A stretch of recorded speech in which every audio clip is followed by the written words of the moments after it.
The purpose of this podcast is to educate and inform. It is no substitute for professional care by your doctor or your qualified healthcare professional. Never disregard or delay professional medical advice because of something you've heard on this podcast or in any linked material. Guests who speak on this podcast express their own opinions, experience, and conclusions. Dr. Shirley neither endorses nor opposes any particular opinion discussed on this podcast. The views expressed on this podcast have no relation to those of any academic, hospital, practice, institution, or other entity with which Dr. Shirley may be affiliated. Welcome to Forever Fab, the podcast on fashion, the art of living, and all things beauty. This podcast is curated by Dr. Shirley Madhere, MD, as the definitive source of holistic wellness through beauty. Welcome back to part 2 of Innovations and Transformation in Beauty, How Global Trends Shape the Future of Beauty, my interview with Ms. Kelly Kovack. So Kelly, let's resume. How do you define beauty? How do you define beauty as a woman, an entrepreneur, a creator, a visionary, and a strategist? Did you know you were all those things? No, I didn't. Wow. So, how do you define beauty? You know, I mean, for me, there is no one definition of beauty. I think beauty for me is finding the beauty in everything, and always looking for it in sort of unexpected places and in sort of untraditional forms. So I tend to be attracted to sort of that ugly, pretty aesthetic. because it's I think it's you find beauty in some interesting places if you look for it. Indeed, I would agree with you 100%. So, beauty brands or beauty influencers, how do you find them, and who do you follow on social media, and why? Oh, wow. And you don't have to be super specific unless you want to. So I find the whole concept of influencers interesting because, again, it's not a new concept. We've been doing this for decades, right? We have. Kelly, what moisturizer do you love? Yeah. You've influenced my decision because but even as a brand using influencers. Yes. So at Bliss, yes. We were a startup. We had, no money. Yes. So we gave services and products to influential people who then talked about us. Influencers. Right. I was having a conversation with Leslie Blodgett. Yes. Who, when she started Bare Essentials, she said, of course, she said, I had no money. I had people who used to love the brand and would go sell it in Sephora for me. Wow. So the concept of influencers has always been around because as sort of self-funded indie startups, that's what you do.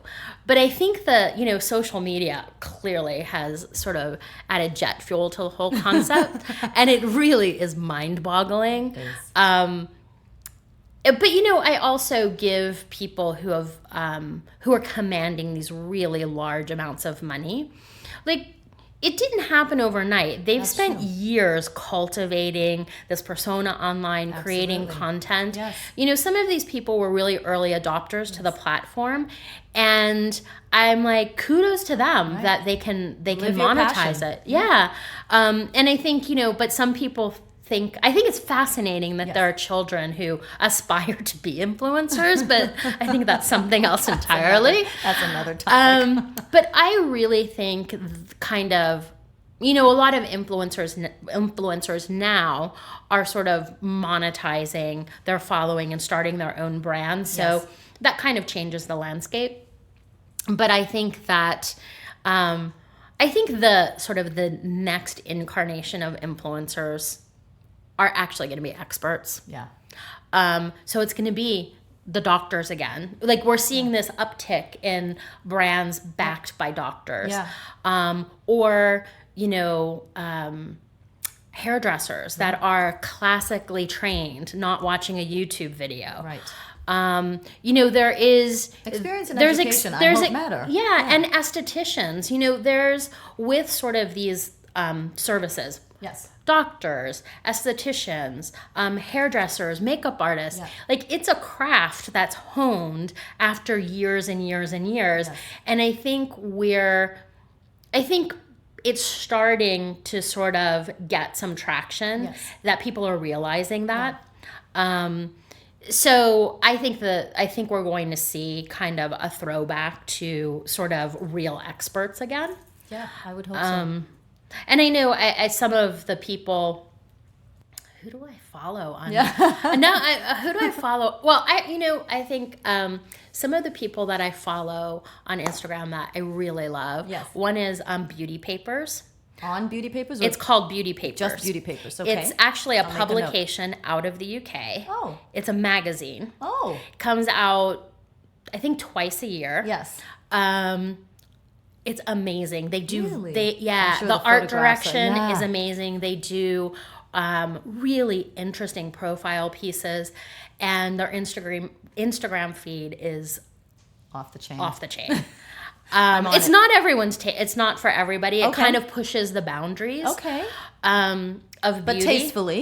tastefully. It's and sometimes it sort of brings back that like elegant beauty. Yes. But gosh. Beauty Paper, they also, some of their publications are online as Okay. well. Their the magazines have kind of become collectible, so they sell out. Yes. But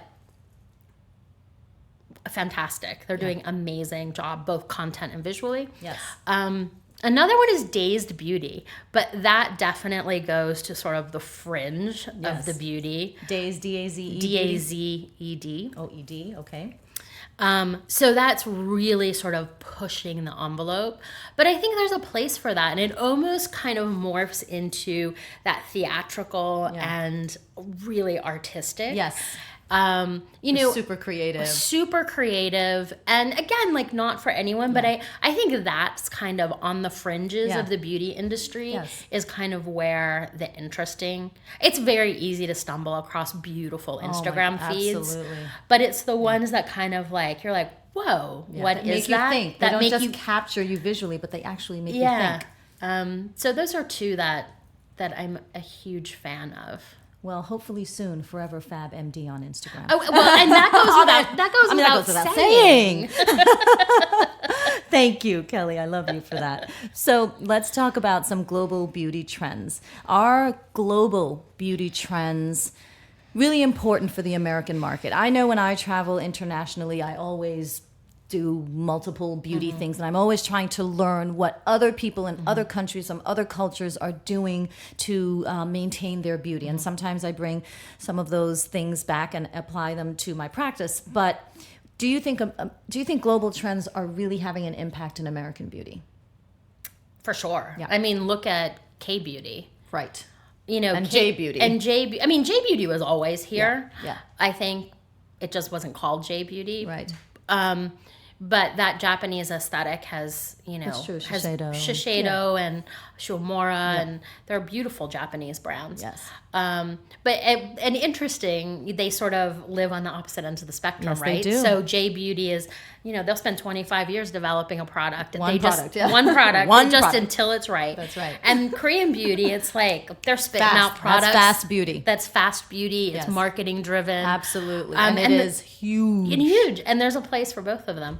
And I kind of feel like J Beauty isn't really a trend anymore. It's just become a category. Yes. But now you're starting to see there was this big push on G Beauty.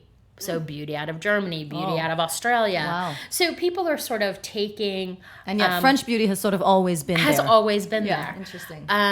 So it is interesting that there's almost this trend of beauty really identifying with their origin, Country of in a origin, really right. cool way. Yeah. The Italians are trying to do it as well. Everyone's kind of jumping on the bandwagon, but Yes. I don't. It's much easier, sort of like Korea is a small country. It's very Yes. easy to have sort of this very distilled vision. Oh my goodness, yeah. And when I went to Seoul several years ago, of course, I made a stop in some of the malls and beauty shops. Oh my gosh, it is visually so highly stimulating. It's like Times Square for It's plastic like Times surgery. Square for plastic surgery, for Beauty. beauty, for masks, for this, for. I'm going to Seoul tomorrow, Oh and my I'm gosh. so excited. I'm so excited for you. Yeah. Please take pictures on your I Instagram will. feed. I And will. Let me know what you see. Let us know. I will. But I think one of the interesting things that's happening now is called sea beauty. So Chinese beauty. Oh yeah. Because China is sort of the growth engine for a lot of businesses right now. And is there a publication, the Business of Beauty, that has this whole area dedicated to Chinese beauty, China decoded? Business of fashion. Business of fashion. Business with of their fashion, but they're doing yes, they're- their Business of Beauty. Yeah, right. they've been doing a lot of great content around Yeah. beauty, and Yeah. they do have a big focus on China. Yes. But the big guys, a lot of their growth is coming out of China. But there's this new sort of crop of Chinese brands that are marketing to Chinese consumers. Yeah.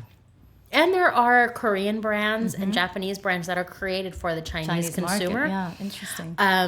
But I'm kind of interested in these. I don't even know if they'll make it out of China to us, but I'm really interested in these brands that are there, and they're born on social media, because social media in China is a whole other animal. Opens borders. They've really cracked social selling. There's so many people. There's so many people, and from sort of a technology standpoint, they're light years ahead. I know. They're almost like cashless. Wow. So I think I'm curious to see if it's going to go the other way around with China, if we're going to get Adopt those some of products here. But Very interesting. But I, to your point, I agree with you. I do think that some of the global trends have definitely shaped American trends. I think K-beauty is maybe not largely, but to a large extent responsible for masks. yeah. And Instagram. And Instagram, because, that's true. It was very easy for color cosmetic brands to get traction on Instagram. But masks were really the unlock for skincare brands, because they were visual, or you could make them visual. That's true. So I think both of those things probably helped fuel mask sales. Yeah. But So if you had something to teach beauty entrepreneurs, what would that be? do your homework. Have a really clear idea of why it is you want to launch whatever it is you're going to launch. First and foremost. Second of all, talk to a lot of people. One of the things that I love about the beauty industry is people are really generous with their time. Yes, this is true. And, ask a lot of questions and really listen to what people are saying, and have a business plan. Because it's, I'm all for sort of side hustles. I think it's like my entire all need a side hustle. But it is, I always cringe a little when people come to me and they're like, so I'm going to mortgage my house, and I'm like, please don't do that. I think really do your due diligence on what it's going to cost. Absolutely, because it may always cost more. It will always cost more. Yeah. And sort of have sort of a sound financial plan. And make sure that you have enough money to get you past launch. So a lot of people will spend all of their money on branding and building inventory, and they don't have enough fuel in the tank. Or distribution channels. Or the distribution channels set up. Yeah. So really sort of think through it, because entering the beauty, it's never been easier. I will agree with that, but it's also never been more difficult and more competitive. More competitive, agreed. So, really sort of think through and have a plan B if, plan A doesn't line up. There's lots of, you have to be ready to pivot too. That's right. I guess is a better way of saying it. That's right. That's right. We talked about your being a creator and you're launching Odin. and creating brands and helping brands. But if you were to invent something in beauty, whether it's a tech application, an actual product, a better way of doing things, what would that be? What would you invent? I think I would focus on the back end of the retail equation. So there's been a lot of technology that sort of animated Yes. the retail experience. So magic mirrors and AI, like all of those things. Yes. But at the end of the day, and maybe it's because, I started my career on the sales Yes. on the sales On the floor. sales floor, yeah. It is that person standing in that store in that moment is the face of your brand. That's correct. And they are the last 6 inches of the sale. And I think that they don't get enough attention. And I think in a retail environment and creating tech solutions that get them the information Yes. to actually have really informed decisions with consumers, Yes. so that they can have sort of and it kind of goes back to kind of how sales were done, like having relationships and Yes. actual conversations. I actually still rely on that very Yeah. much. Instead of being sort of cashiers and, stock clerks and, letting them focus on the consumer. So Ultimately, technology. that's who's important. Yeah. So, technology that allows that to happen. Yeah. And also, I always tell brands, I'm like, I don't know, what did you send to influencers on that last product launch that you did? I was like, and what did you send to your freelancers that you expect to sell it on the sales floor? Right. And I had one client who was like, note to self, send 50 more influencer boxes out tomorrow. Yeah. They are your biggest influencer. Absolutely. That's true. I like that. I like that you would create tech to help create better, deeper engagement. Yeah, I think the Nike store on Fifth Avenue does an amazing job of think doing they do. exactly that. They do it right. So, what a great way to segue into my next set of questions. So, name 3 established or legacy brands. They don't have to be in beauty. 3 established legacy brands that you think do it right. You mentioned Nike. Yeah, I mean, I think they're doing it right and sort of being relevant and creating really dynamic retail environments, at least in some of these sort of flagship And I like stores. that they're aspirational. I watch their commercials and I think, oh man, that's fantastic. There's some emotion that wells up in me when I watch a Nike commercial. Yeah. And, the store is really interesting because it is set up for the way people shop. So Almost intuitive. Well, there is one part that is just like the top selling products on the website. Yeah. And I think it's downstairs. So you can like really quickly go through what you want. Yeah. Or you can have like this highly consultative experience that's customizing like your running shoes and kind of everything in between. So they're kind of meeting people at these sort of different intersections of where they want to engage with brands. Yes. I think Gucci. Obsessed with Gucci and what they're doing. They are beyond on a roll.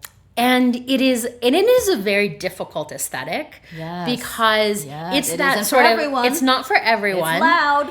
But it's loud, but there's like it's Still an really elegance. there's an elegance to it, but there's this tension where it could go horribly wrong really it could. fast. Yes, it could. But when it works, it works. Yeah.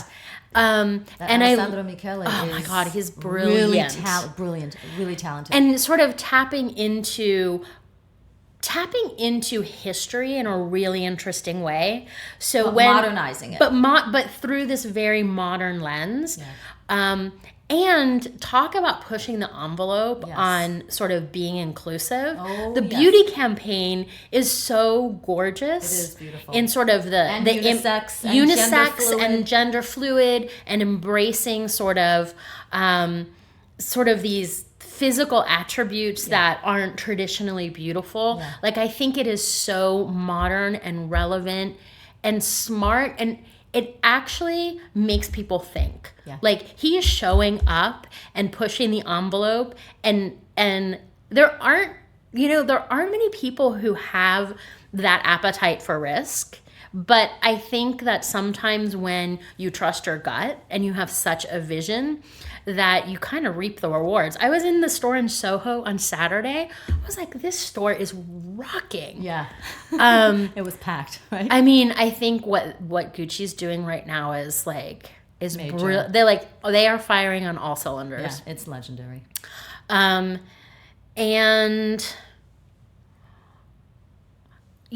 I have to say that I really, when Kith did beauty, Yes. it made me look like, listen, I'm not like a streetwear person, obviously, but I appreciate the business model of like a Supreme or a Kith, and creating this sense of urgency around sort of purchasing products that I think so many retailers struggle with. Yeah, I do too. And I think it has a little bit of that Gucci sensibility where you have to believe in what you're putting out there.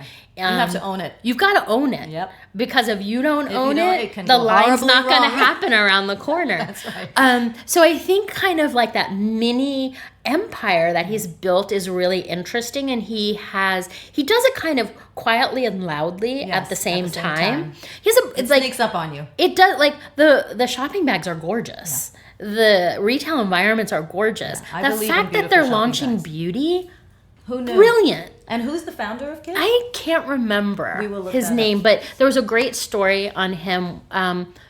When I realized they were doing beauty, of course, I went into a wormhole.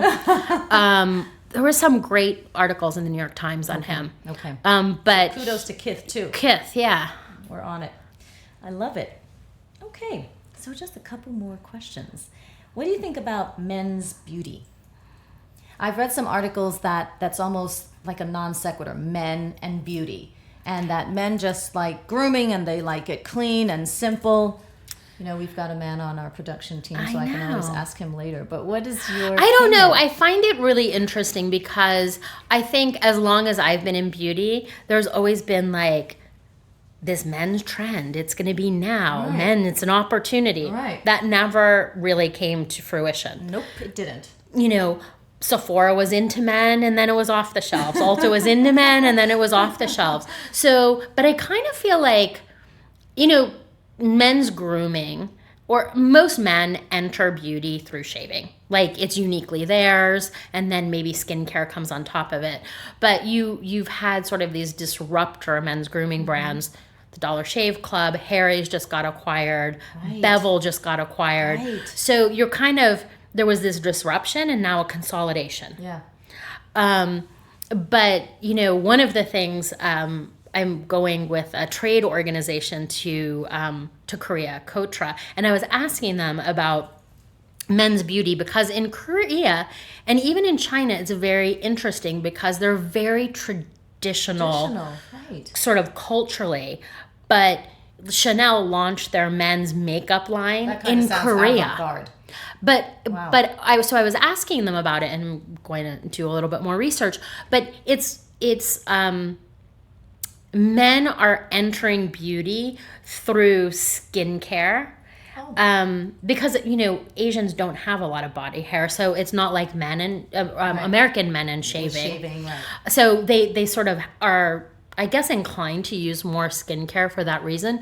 But they're also using BB creams, eyebrow pencils, and it is part of men's grooming in this really integrated way that's not men's makeup. Right. In a very it's traditional sort society. So I find the conundrum around that is Yeah. really fascinating. I wonder if I am familiar with how in some Asian cultures just beautiful, radiant, healthy, porcelain-like skin is attracting and therefore may have something to do with, if not your social status, then with your ability to get married. So I wonder if, it's starting to affect men. Well, I think there's that. And then I also, what I've been told is sort of these K-pop Oh my gosh, of superstars. course. They're pretty. they're pretty. They're pretty. And so I think maybe it's coming from both sides. Coming from both sides. But I think I think more men, there are more unisex brands. Yeah. But I think at least in America, Yes. Guys are still soap, shaving cream, whatever their girlfriend or wife buys for them. Right. It's simple. but we'll see. Okay. We talked about 3 established or legacy brands that you think are doing it right. What about a couple of indie or startup brands that you think are doing it right? You mentioned Kith and Lala Beauty. Yeah. I think Away, the luggage company, I think is I think what they've built is amazing. But now they're also entering other categories. So they want to tackle the whole experience of travel. Yes.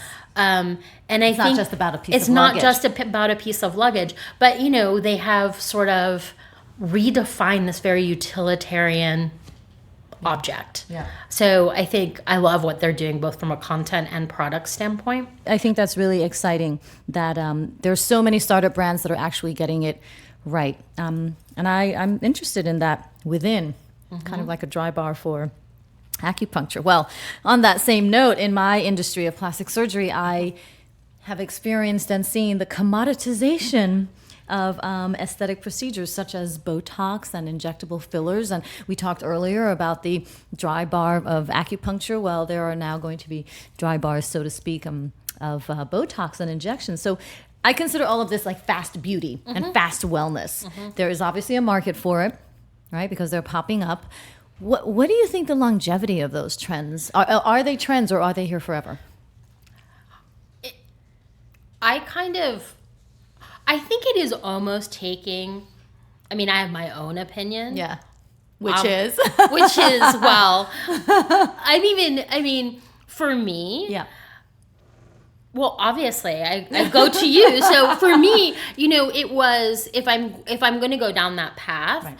It's not just a medical doctor, but I want someone who really understands sort of the structure of not just the surface of the skin, the muscle. Right. Because the anatomy, what's under the skin. Yeah. So for me, that's how I wanted to enter it. Right. And obviously love your aesthetic and whatever. Thank you. Whatever.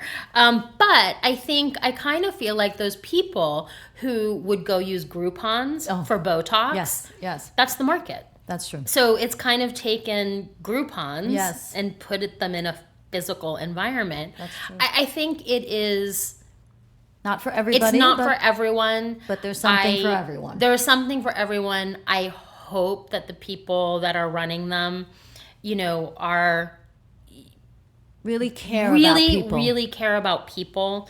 And, It is a medical, I don't know if it's a medical procedure, but it's a medical procedure. Yes, it is. Which happens to be also cosmetic and aesthetic, but in essence, it is a medical procedure. So, I think consumers need to realize that. And I think a lot of people, we've all heard those crazy things people do to their bodies, but it's a medical procedure, and I hope the people that are sort of opening them are doing it in a responsible way. I would agree with that. But yeah, I don't think it's a trend. I think that there is I think sort of injectables have become really mainstream. Yes. And so when things become that mainstream, that's true. You it's like a natural progression. It's a natural progression. You have to, you make it available and accessible for. That's what I was trying to say. That's yes. right. And you said it very well. So yeah, I think we'll probably see more of it. And millennials are really into preventative procedures, and they approach kind of injectables as prevention. Yeah. Oh, if I only had known. Now, Ms. Kelly, you have been so incredibly busy, and I know we talked earlier about some of the other projects that you're going to be launching, but name a couple of things on your bucket list. Beauty related or not? For business? Anything. Yeah, next 5 years. Or actually, for the next several years. Anything on your bucket list? Well, I think on my bucket list is really, I've lived most of my career on the product side. Yes. Of, developing brands, developing products. And with the launch of Beauty Madhere, had this idea that I didn't know whether anyone would care about or not. Yes. And it's gotten some nice traction. Yes, so it really has. sort of spending time on that and seeing where it can evolve. Yeah. It's got great potential. I love it. Yeah, thank you. So that is definitely on my bucket list. You have my full support. Thank you. And I think also personally, spending more time out of the city. And I don't know whether, when I first moved to New York, I was like, why do people have country homes? Like, you live in New York. And now I'm just sort of here. like, everything's here. But I find that, and I don't know whether it's kind of just the times we live in and we're so connected. Yes. But I find that I need to really spend more time in nature. And just recently went to Iceland, and it was just sort of, in 5 days, had this, like, I was completely recharged because you were in sort of this nature, seriously, in serious nature. And so I think really sort of icebergs, waterfalls, nature that commands your respect. Absolutely. So I think sort of making time for that, bucket list for sure. Did you do the Blue Lagoon? Yes. I loved it. So cool. So good. So cool, right? So cool. Wow. And is it the Golden Triangle? Golden Circle. Golden So Circle. yeah, we drove around the entire country. Man, I drove onto an iceberg. It was intense. We did that. Big plug to Iceland. Okay. If your name were on a product, what type of product would that be? Oh wow, that is a hard question. That's a good question. I love it is that a question. really good question. Because I've always, I'm much more comfortable behind the scenes. I know you are. That's why I asked the question. So in front of the scenes, like in front all of the up scenes, in it, in your face. I think it would have to be, it would be a product that had a social component to it. So, I've said that the market has gotten so competitive that I really, yes, I've sort of started my own brands before. Yes. I'm not sure I have the interest in doing it now. Yeah. But if it were the conduit, yes, to do something for the greater good. I love it. And have sort of a kind of a give back component. Yeah. And the business funded that interests me. Yeah. What the product would be, right, I think is kind of irrelevant. It's more of the business model to me. I like that. Okay, complete this sentence. I am tired. Well, I hope this podcast interview helps to rejuvenate you and spark more creativity. No, I am. You do a lot. You are busy. No, I think I'm really curious. I've always been curious, but I kind of find myself, when you reach an age where,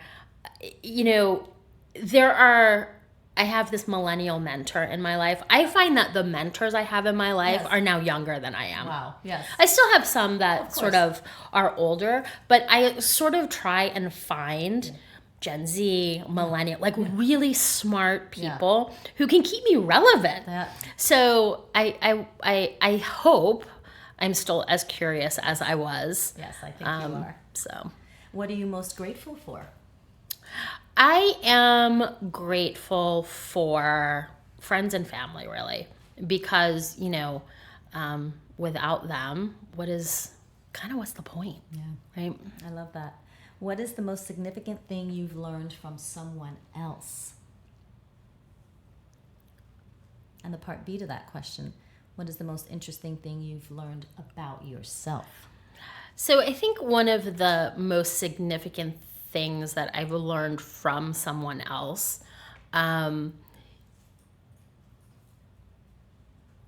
is really looking at myself in an honest way. And it's someone that's sort of in my life in kind of a coaching capacity for many years, who finally was just sort of like, you have to take care of yourself first or nothing else matters. That is a repetitive theme. It is. Self-care. Self-care in sort of, yes, the physical, but also the mental. Yeah, self-love. Yeah, and it's on some level, it's crazy that someone needs to remind you of it, and Because you're a giver. yes, and also to to ask for help when you need it, because when you're a giver, it's hard to ask. It's hard to ask. Yeah, it's true. It's hard to ask. It's hard to ask. And what would you say is the most significant thing you've learned from someone else? Or was that it? Versus what you've learned about yourself? I think one of the most significant things I've learned from someone else in business is really about, and I think it was from example, is to be generous with your time. And you are, and thank you again. To be generous with your time, but also, it's a very small industry. Yes. And, despite how huge it is. And people-wise, it's small. Yeah. And, just be nice. Being nice goes a really long way. Right? I agree. Yeah. Okay, so we're winding down to the last two questions. So this one is called the Fast Five. So I'm just going to give you two options, a list of two options, and you just say immediately which one comes to mind. Don't even think about it. Just say immediately which one comes to mind. Making me nervous. Oh my gosh. No pressure, no pressure. So the first one, skin or hair? Skin. Second one, e-commerce or brick and mortar? Brick and mortar. Mascara or red lipstick? Red lipstick. Disruption or methodology? Methodology. Website or app? Website. Girl, that was brilliant. You didn't even flinch. You didn't even boom, boom, boom. That's how you do it, Kelly K. Gotta be decisive. That's why be decisive. It's a very surgical trait. You're very surgical. I love that. Last question. What are your top 5 recommendations for living your most beautiful and fabulous life? Do what you love. Agreed. Make time for family and friends. I think it's very easy to sort of get wrapped up in, especially in New York, your job. But, making time for family and friends is more important than that meeting or... They're your tribe. They're your tribe. Make time for yourself. You're your tribe. Yeah. You have to take care of yourself before you can take care of anyone else. I think make time to be inspired. And whatever that is for you, if it's traveling or, I love to travel, I love to cook, but, find those things that inspire you and go do it. I love that. I love the way that you stated it. Make time to be inspired. I have a serious case of wanderlust, and people always ask me, "My gosh, you don't really have time to travel, but why do you insist on wanting to travel so much?" And you just helped me to realize that it's because that's where I derive a lot of my inspiration. Yeah. So thank you for that. So number 4, make time to be inspired. Yeah. And number 5.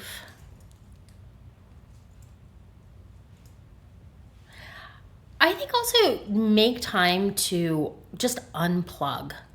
I think that I think we spend too much time attached to devices. Yeah. Or in front of screens. It's in front of technology And it's it's almost a crutch. Be comfortable just being by yourself and not saying anything. You know what I mean? It's and not because you're punishing anyone. Not because they're stimulants at the end of the day. I find, so I think sort of finding time to unplug is really important. It's almost like finding time to make time, to create time, to recapture time. Yeah. Because we all know that is fleeting. It is. And for your time today, Kelly, oh my gosh, thank you so much for your Thank you for generosity, having me. your brilliance, your expertise, your beauty guru-ness. It was fun. I adore you. I had fun with you too. So you've been listening to Beauty Guru, Kelly Kovack, about innovation and transformation in beauty. For more beauty insider news and creative content, please sign up for Beauty Matter at beautymatter.com. Thank you for listening to this week's episode of the Forever Fab podcast. Until next time, stay beautiful inside and out. Thank you for listening to this week's episode of Forever Fab, the podcast on fashion, the art of living, and all things beauty, curated by Dr. Shirley Madhere, MD. Live beautifully and help make the world a more beautiful place.